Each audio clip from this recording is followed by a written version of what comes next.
ago, Mr. Speaker, there was a case of prayers for food.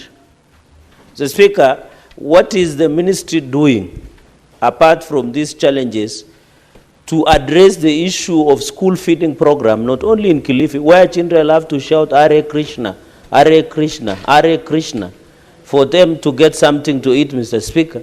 What is the ministry doing to ensure that every child from Nairobi, Kilifi, Meru, Nandi, and across the nation accesses proper school feeding program so that they can be able to be attentive in class, and also the transition and turnout, Mr. Speaker? And finally, he should give us the numbers of how the interventions, are they working in collaboration with Ngao so that they ensure 100% transition rate of our children, Mr. Speaker? I yield. Senator Abdulrahman. Thank you, Mr. Speaker, sir. My question to the CS is the CS aware that Kenya is ranked second globally as the leading country with child parents globally?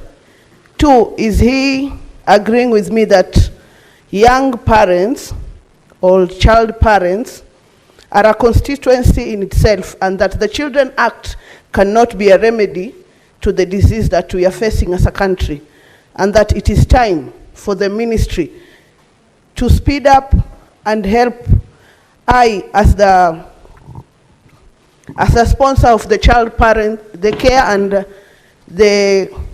and protection of child parents bill, so that we speed it up at the National Assembly for concurrence, so it becomes an act, so that it remedies all that is happening within our counties.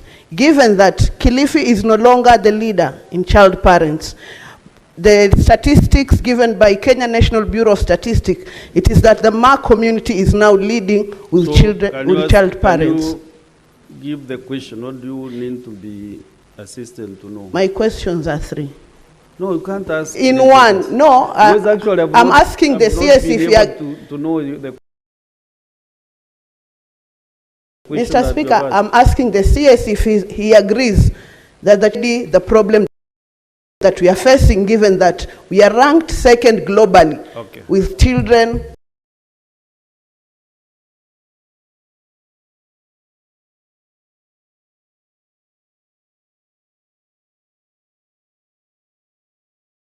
with child parents' children. Thank you, Mr. Speaker. Thank you, Mr. Speaker. Mr. Speaker, the CS has said that the ministry has provisions for Elimu and Wings to Fly scholarships. Could he be in a position to give the list of names of those students in Kilifi who have benefited from these Wings to Fly? And secondly, maybe on the side of the promotion of menstrual hygienic support to these female girls, to the girls, would he be kind enough to name the schools where they have been supplied to? Thank you. Now, yes, we start with the owner of the question, Senator Mazar. Then you respond to the others. In just a minute, Senator Beatrice, let us first get the response. We have like 10 minutes to conclude with the CS education. To Senator Mazar's supplementary question, we do not have the data right here with us, but we undertake to supply that data on the Elimu and Wings to Fly scholarships, on the names and the beneficiaries of the students from Kilifi, and also the schools to which these facilities for ministerial support have been supplied to. So we undertake to do a letter and submit that report to you.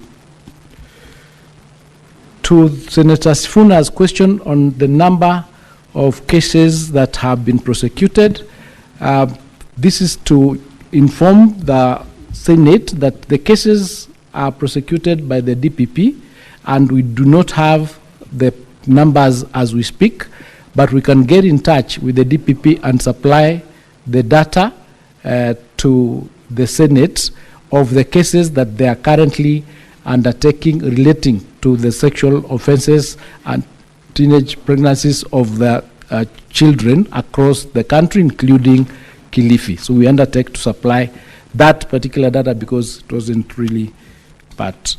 On the question of, I think Cherargei did ask the question on access to food.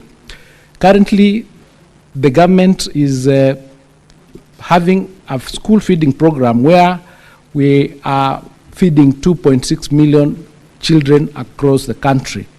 But in statistics indicate that we need to be able to feed up to 10 million children. But the resources and the budget is not available to meet that number, and we keep enhancing that number, and we'll continue working with the government to ensure that that number increases to the 10 million target. With respect to the issue of the school feeding program and religion in Ganze that was highlighted, that particular project and program is under investigation as we speak, but the government has stopped that particular sponsor from continuing to supply or to feed the children in that particular area until we get to the bottom of the matter. I submit. The last two questions from Senator Beatrice Akin. Senator Sifuna, your answer has been given. We just wait for the... Senator Sifuna, I think we are really digressing on these issues. When the CS commits, actually what we should ask is when. CS, when will you provide that list? From both Mazayo, Senator Mazayo, and the list from Senator Sifuna of the prosecutions. Mr. Speaker, in 7 days' time. May I answer the question to... We as a government... The commitment on the yes, list? 7 days, within 7 days. Okay, fair enough. Question from Senator Miraj? Yes, for Senator Miraj, we as a government will support any initiative and any particular program that will protect our children. So we'll work with you to give you the necessary support for that bill. Senator Beatrice? Thank you, Honorable Speaker. Honorable Speaker, on the issue of the You know, we ask only one supplementary question, Minority Leader.